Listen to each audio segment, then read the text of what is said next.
ریاست کا بیانیہ یہ ہے کہ وہ جن لوگوں کو مسنگ پرسنس قرار دیتے ہیں، گمشدہ قرار دیتے ہیں، وہ پھر کل کو جب دہشت گرد مارے جاتے ہیں تو ان کی برآمدگی وہاں سے ہوتی ہے.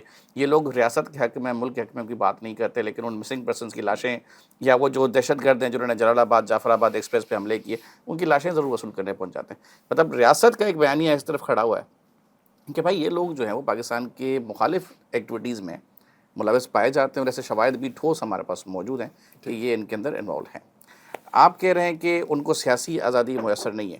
اسٹیٹ کہتی ہے کہ سیاسی آزادی ود ان پاکستان، پاکستان کی پریمیسز میں رہتے ہوئے، جو کہ پاکستان مخالف شمار نہ کی جائیں، آپ کریں. جہاں پاکستان کی سالمیت کو خطرہ ہوگا وہاں تو ہم اس کو پھر سیاست نہیں کچھ اور سمجھیں گے. آپ کیا کہتے ہیں؟ دیکھیں یہ ہوگا، میں یہ کہتا ہوں نہیں کہ 100% غلط ہے، لیکن علی وزیر کے ساتھ میں جیل میں رہا ہوں، کراچی جیل میں. اچھا، کراچی جیل میں؟ کراچی جیل میں رہا ہوں 2001 میں. اچھا. میرا 15واں کمرہ تھا، اس کا 16واں کمرہ تھا، تو کبھی کبھار مل لیتے تھے. تو میں ان کو سمجھنے کی کوشش کر رہا، آپ کیا چاہتے ہیں. مہارنگ یا دوسرے لیڈرز کو میں نہیں جانتا ہوں. بات یہ ہے کہ نظریات کے حساب سے ہی ان کو غلط کر دیتے تھے.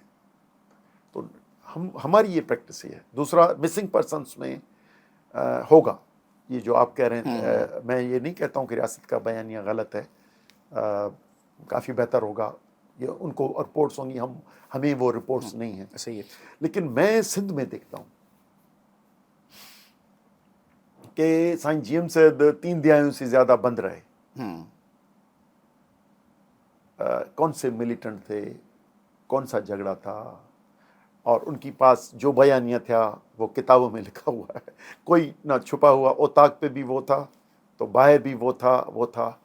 تو وہ بھی ہمیشہ ملک دشمن اور ان کو مختلف لیبلز کر کے ٹریٹ کیا جاتا تھا. ایک دوسرا جو کیسز بنتے ہیں، آپ کو میں بتاؤں ابھی مجھ پہ کتنے ہیں کیسز. اچھا، بہت مطلب تعداد تو کافی ہوگی. ٹھیک ہے، صرف 6 مہینے میں 5 بنے ہیں. پرانوں کی نہیں بات کر رہا ہوں، ہر مہینے ایک بنتا ہے، لیکن فیبرری بچ گیا تھا میں. اچھا سر، 28 دنوں تک مہینہ شارٹ تھا. ہاں شاید اس لیے ہر مہینے ایک بنتا ہے. اور تو میں اس طرح دیکھتا ہوں. اور ہمارے یہاں جو لوگ اٹھتے ہیں، یعنی ابھی ہم پہ کریک ڈاؤن ہوا، سینٹ پارٹی جو کانسٹیٹیوشن میں بلیو کرتی ہے، پاکستان کے اندر رہ کے اور اپنے حقوق اور خود مختاری کی بات کرتی ہے، ہم ان سے بالکل الگ ہیں. جو علیحدگی چاہتے ہیں، ہمارا وہ انٹینشن نہیں، وہ ان کی الگ لائن ہے.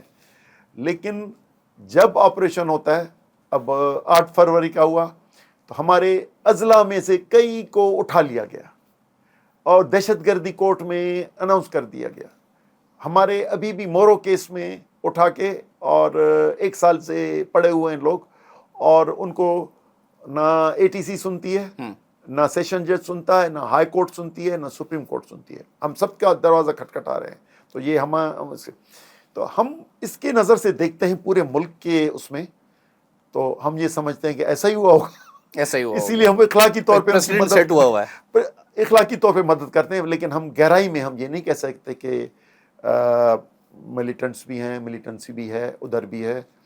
لیکن آپ گہرائی میں جائیں، میں صرف بلوچستان کے کیس میں یا میں کے پی کے کیس میں